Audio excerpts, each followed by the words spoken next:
Standby, kamera ready, sound ready, 3, 2, 1, action. Oke, selamat sore untuk kita semua. Sore. Sebelum kita melakukan kegiatan kita, maka baiknya kita meminta pemberkatan, perlindungan dari Tuhan Yang Maha Kuasa. Saya minta dari kita satu-satu minta memimpin doa kita. Marilah teman-teman kita satukan doa kita dalam hati masing-masing.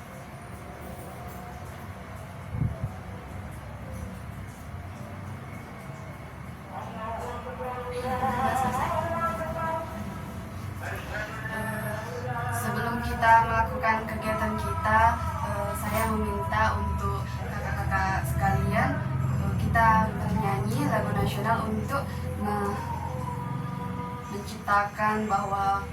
menunjukkan bahwa kita cinta kepada tanah air kita.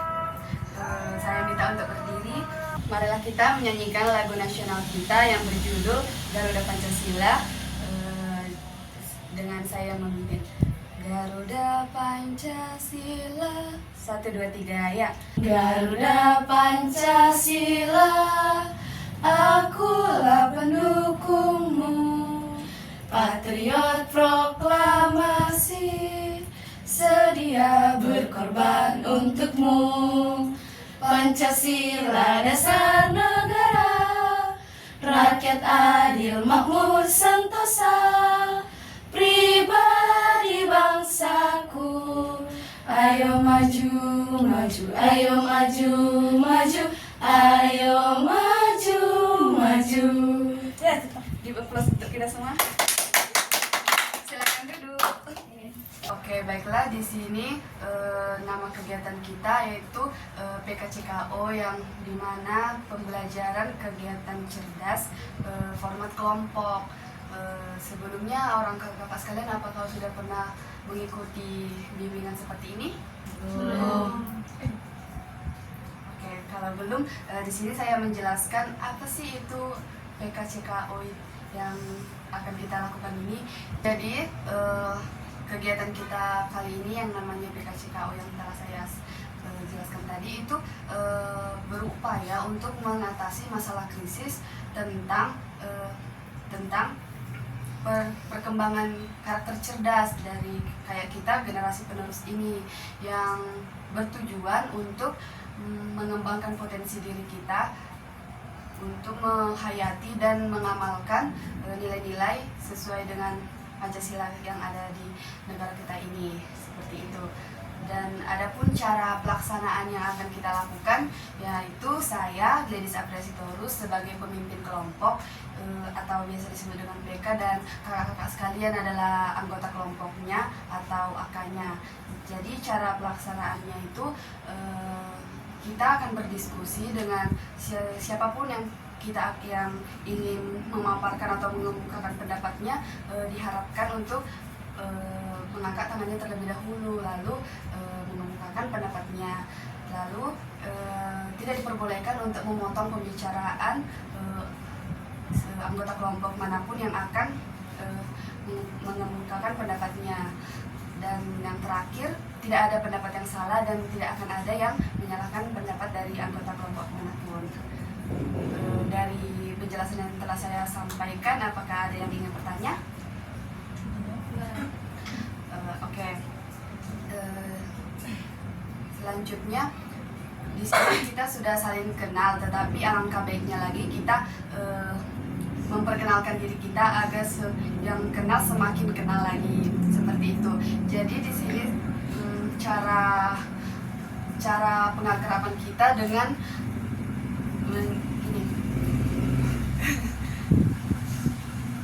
mulai dari saya akan menepuk tangan di sebelah saya dan menyebutkan nama lalu hobinya. Oke, di sini kita akan melakukan pengakraban kita dengan saya yang terlebih dahulu menyebutkan nama dan hobinya, dan akan beriringan seperti itu. Dimulai dari saya, nama saya Gladys Apresitorus, hobi saya bermain musik.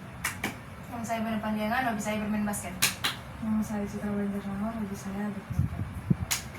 Nama saya Elisa Sinom Khalid, hobi saya menonton. Nama saya Asli Rosai Manado, hobi saya menari. Nama saya Dewi Kota Barat, hobi saya tidur. Nama saya membenci saya Nabila, lebih saya Oke, give a plus two.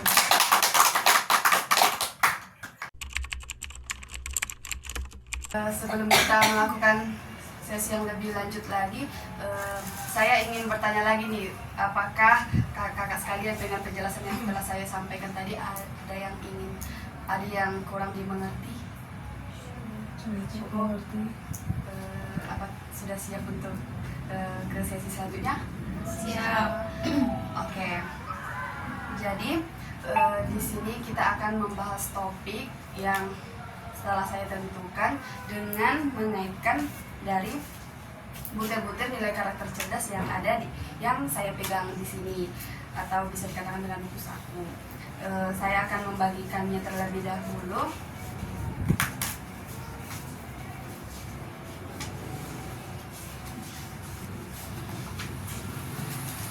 Nah, saya ambil contoh agar kita bisa melanjutkan kegiatan kita untuk ke topik yang kita akan bahas. Saya ambil contoh itu topiknya kurangnya kepercayaan diri.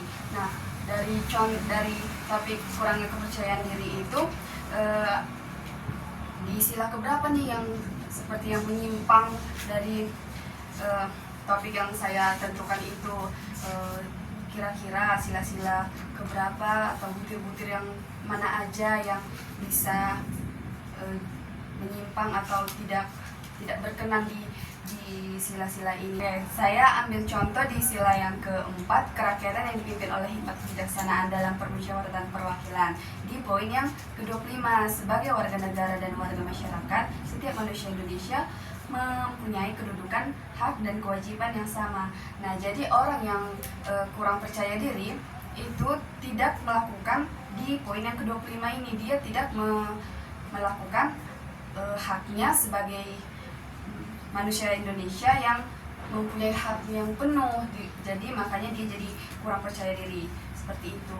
Jadi nanti saya akan menentukan topik dan kita akan membahas dan mengaitkan di buku yang sudah orang kakak pegang.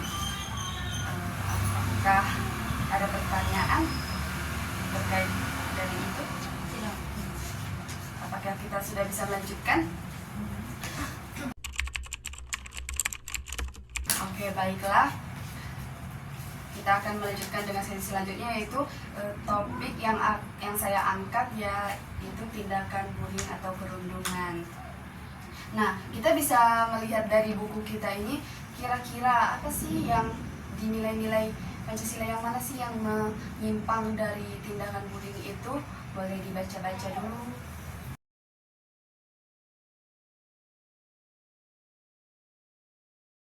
Oke, kira-kira ada yang ingin mengumumkan pendapatnya? Apakah ada yang dapat dari sila-sila Pancasila ini? Saya, Kak. Oke, baik. Terima kasih.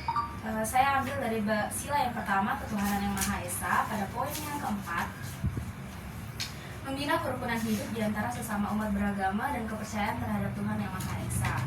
Bisa kita refleksikan sebagai warga Indonesia, di mana Indonesia itu negara yang mempunyai agama, di mana setiap agama pasti mengajarkan kita pada sesuatu yang baik. Bullying biasanya dikaitkan dengan kegiatan mengintimidasi, kegiatan kejahatan yang membuat korban jadi merasa terancam, di mana itu tidak mungkin diajarkan di setiap agama yang ada di Indonesia, terutama agama-agama yang sedang kita percayai, agama Kristen, di mana Tuhan Yesus tidak mengajarkan kita sesuatu yang jahat, melainkan kita harus memberikan kasih sayang kepada siapapun. Gitu, Kak. Oke, baik. Kepada Kak Dian, terima kasih atas pendapatnya. Benar ya dari yang kata Kak Dian tadi, kan di tindakan bullying itu menyimpang di sila yang pertama, yang ketuhanan yang Maha Esa, di poin yang keempat. Karena kalau sudah ada tindakan bullying pasti ini tidak. Jadi di butir yang keempat dikatakan membina kerukunan. Jadi kalau tindakan bullyingnya dilakukan, otomatis kita yang melakukan bullying atau yang menjadi korban tidak rukun, seperti itu. Oke, baik. Apakah ada yang ingin berpendapat lagi? Saya Kak. Oke, Kak Cinti. Jadi saya mengambil dari sila kedua kemanusiaan yang ada dan beradab poin ke-12, yaitu mengembangkan sikap tidak semena-mena terhadap orang lain. Jadi kan salah satu penyebab bullying yaitu adanya sikap semena-mena terhadap orang lain, di mana sikap ini muncul ketika seseorang merasa dia lebih kuat, lebih cerdas, lebih pintar, atau lebih berkuasa, sehingga dia menggunakan kelebihannya itu untuk merendahkan orang lain dan tidak menghargai perasaan atau hak orang lain. Menurut saya seperti itu. Oke, terima kasih banyak untuk Kak Cindy yang telah memaparkan pendapatnya. Benar sekali ya yang dikatakan Kak Cindy bahwa tindakan bullying itu menyimpang dari sila yang kedua yang kemanusiaan yang adil dan beradab. Di poin yang ke-12 mengembangkan sikap tidak semena-mena terhadap orang lain. Tindakan bullying itu bisa dari Kak Cindy bilang itu bisa menjadi faktor penyebab ya Kak dari tindakan bullying. Oke, terima kasih. Apakah ada yang ingin mengemukakan pendapatnya lagi? Iya, Kak. Oke, Kak Citra, silakan. Dari sila kelima yaitu keadilan sosial bagi seluruh rakyat Indonesia pada poin ke-39, di mana suka memberi pertolongan kepada orang lain agar dapat berdiri sendiri. Kaitannya kepada bully yaitu kita bisa membantu korban bully supaya mereka bisa pulih, percaya diri dan mandiri dalam menghadapi situasi sulit, sehingga tidak mudah lagi untuk jadi korban lagi di kemudian hari. Terima kasih kepada Kak Citra yang telah mengemukakan pendapatnya. Jadi Kak Citra memilih di sila kelima keadilan sosial bagi seluruh rakyat Indonesia di poin yang ke-39 ini bisa dijadikan solusi ya Kak untuk tindakan bullying itu, yang memberikan pertolongan kepada orang yang terkena bullying atau korban dari tindakan bullying. Terima kasih Kak Citra untuk pendapatnya yang sangat amat bagus itu. Kemudian apakah ada yang ingin mengemukakan pendapatnya lagi? Saya. Oke, Kak Elisa, silakan. Pada sila kedua yaitu kemanusiaan yang adil dan beradab pada poin yang ke-8, yaitu mengakui dan memperlakukan manusia sesuai dengan harkat dan martabatnya sebagai makhluk Tuhan yang Maha Esa. Butir ini menekankan bahwa setiap manusia itu memiliki nilai, harkat dan martabat yang harus dihormati. Karena pada dasarnya manusia itu adalah ciptaan Tuhan yang memiliki kedudukan yang mulia. Bully ini merupakan tindakan yang merendahkan martabat orang lain, baik secara fisik, mental, maupun emosionalnya. Nah, ketika seseorang melakukan bully, berarti dia tidak mengakui kemanusiaan dan kehormatan korban itu sebagai makhluk ciptaan Tuhan. Oke, terima kasih kepada Kak Elisa yang telah mengemukakan pendapatnya yang ya benar ya dari yang Kak Elisa katakan tadi bahwa tindakan bullying itu menyimpang dari sila yang kedua yaitu kemanusiaan yang adil dan beradab di poin yang ke-8, mengakui dan memperlakukan manusia sesuai dengan harkat dan martabat sebagai makhluk Tuhan yang Maha Esa. Nah, jelas di poin ini kita diajarkan untuk memperlakukan manusia sesuai dengan harkat. Nah, tindakan bullying itu sangat menyimpang sekali di poin ini seperti itu. Kira-kira ada yang ingin mengemukakan pendapat lagi? Oke, kepada Kak Asri, dipersilakan. Baik, di sini saya mengambil dari sila kedua kemanusiaan yang adil dan beradab dari butir yang ke-13, menjunjung tinggi nilai-nilai kemanusiaan. Kaitannya dengan bullying, melanggar nilai-nilai kemanusiaan karena merendahkan martabat korban seperti mungkin dari tindakan fisik, tindakan verbal ataupun sosial, terus mengabaikan rasa empati dan menghancurkan rasa aman terhadap orang lain. Dan selanjutnya merusak keadilan dan penyebabkan penderita psikologi, itu bisa merusak mental seseorang. Mungkin sekian yang saya sampaikan.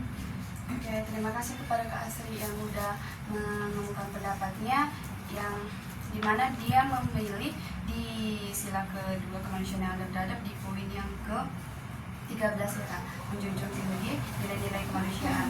Nah, orang yang melakukan tindakan bullying dia sangat menyimpang di butir ini karena tidak menjunjung tinggi nilai-nilai kemanusiaannya seperti ya Kak. Oke, ada lagi yang ingin berpendapat? Enggak. Oke, kepada Kak Boda dipersilakan. Baik, saya mengambil dari sila kelima keadilan sosial bagi seluruh rakyat Indonesia pada poin yang ke-13,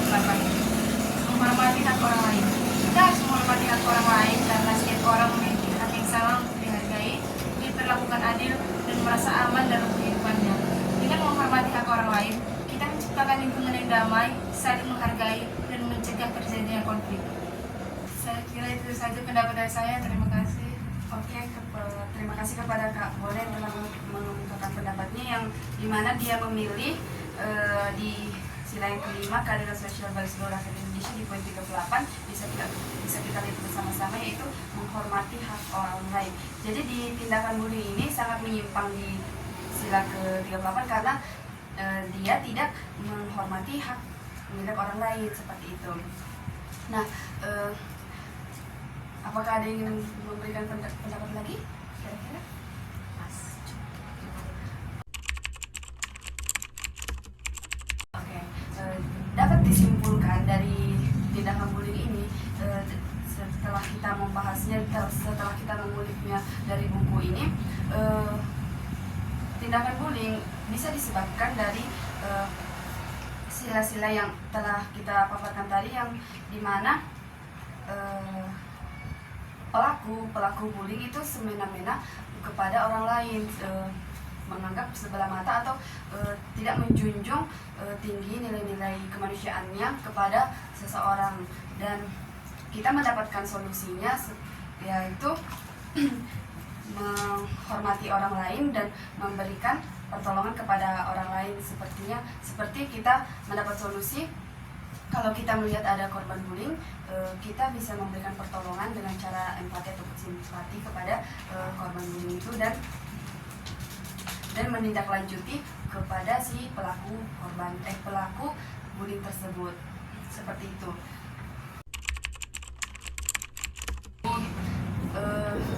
Selesai sudah pembahasan kita kali ini. Saya mengucapkan terima kasih banyak kepada teman-teman yang telah berkenan untuk hadir dalam kegiatan kita kali ini. Sebelum kita menutup kegiatan kita, alangkah baiknya kita berdoa, karena tadi diawali dengan doa, maka kita akan mengakhiri dengan doa. Kira-kira siapa yang ingin memimpin?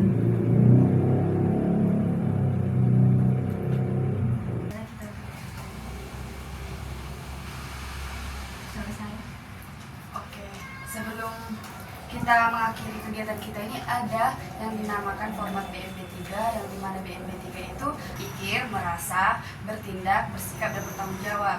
Nah, saya meminta kepada kakak-kakak sekalian untuk mengungkapkan nih dari poin-poin kelima itu tersebut. Yang pertama itu berpikir, kira-kira apa sih yang terpikirkan setelah kita melakukan kegiatan ini tentang tindakan bullying? Saya Kak. Oke, kepada Kak Tia. Jadi menurut saya sendiri pada kegiatan berpikir kita kali ini bisa kan di sini pelaku bukan hanya memikirkan korban yang semata-mata menjadi korbannya, namun bisa juga memikirkan kita sebagai lingkungan di sekitar pelaku ataupun lingkungan lain di mana mereka merusak sistem kerukunan yang sudah ada sebelumnya dengan perilaku mereka yang semena-mena. Segitu aja Kak. Terima kasih kepada Kak Dian yang telah mengeluarkan apa yang telah dipikirkan dari kegiatan kita kali ini. Nah, yang kedua itu merasa. Setelah kita melakukan kegiatan kita ini tentang topik tindakan bullying, apa sih yang kita rasakan setelah mengetahui bahwa tindakan bullying itu sangat menyimpang dari nilai karakter cerdas Indonesia? Oke, siapa yang ingin berpendapat? Kira-kira? Oke, kepada Kak Iris. Yang saya rasakan yaitu kesadaran akan pentingnya nilai kemanusiaan dalam kehidupan sehari-hari. Nilai itu mengingatkan bahwa setiap orang, siapapun dia, berhak diperlakukan dengan hormat dan kasih sayang, karena pada dasarnya kita semua adalah ciptaan Tuhan yang setara. Oke, terima kasih kepada Kak Elis yang telah memaparkan pendapatnya tentang apa yang dirasakan setelah melakukan kegiatan ini. Oke, poin yang selanjutnya itu bersikap. Kira-kira setelah kita melakukan kegiatan kita ini, sikap apa sih yang dapat kita lakukan setelah mempelajari tindakan bullying ini? Kepada Kak Asti. Menurut saya dari sini kita bisa bersikap atau mengatur sikap kita dengan bagaimana kita dengan mencegah bullying. Kalau kita tahu di sana ada pembullying, bagaimana kita memulainya terhadap tindakan kita mencari solusi dengan baik, terus tidak merendahkan orang lain dan membangun budaya saling mendukung, bukan kita malah menjadikan korban juga. Jadi kita mendukung si korban dan kita menanyakan juga kepada pelaku gimana kenapa dia melakukan tindakan tersebut. Itu sih Terima kasih kepada Kak Astrid dengan pendapat tentang sikapnya. Kemudian poin selanjutnya itu bertindak. Tindakan apa sih yang harus kita lakukan setelah kita tahu nih apa yang tindakan ini yang sangat menyimpang di Indonesia.